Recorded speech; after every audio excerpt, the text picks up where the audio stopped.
அனைவருக்கும் கணித வணக்கம்.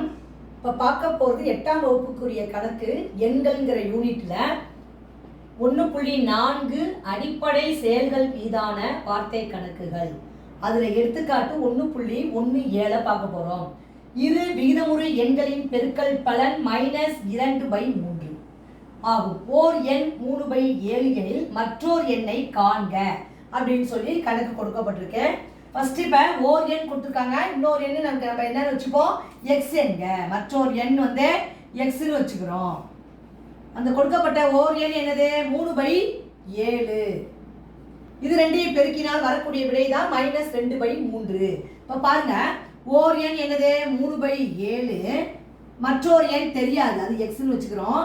ரெண்டையும் பெருக்கல் பலன் என்ன கிடைச்சிருக்கு, -2/3. இப்போ x is equal to -2/3 அப்படியே போட்டுக்கிறோம். இந்த 3/7ஓட வலது பக்கம் வரும்பொழுது அதோடைய பெருக்கல் தலைகீழியை போடணும். 3/7ஓட பெருக்கல் தலைகீழ் என்ன, 7/3. இப்போ பெருக்கணும், சுருக்க முடியுதான்னு பார்க்குறோம், சுருக்க முடியல. அதனால தொகுதியும் பெருக்கி தொகுதியில் போடுறோம்.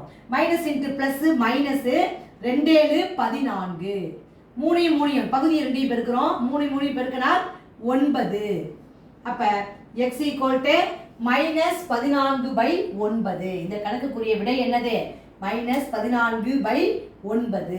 இந்த கணக்கை பொறுத்த வரைக்கும் நம்ம என்ன பண்ணிருக்கோம், இடப்புறத்தில் இருக்கிறது வலதுபுறத்தில் கொண்டு போய் குறுக்கே பெருக்கல், அதே மாதிரி பெருக்கி இங்கே போட்டிருக்கோம். புரிஞ்சுங்களா?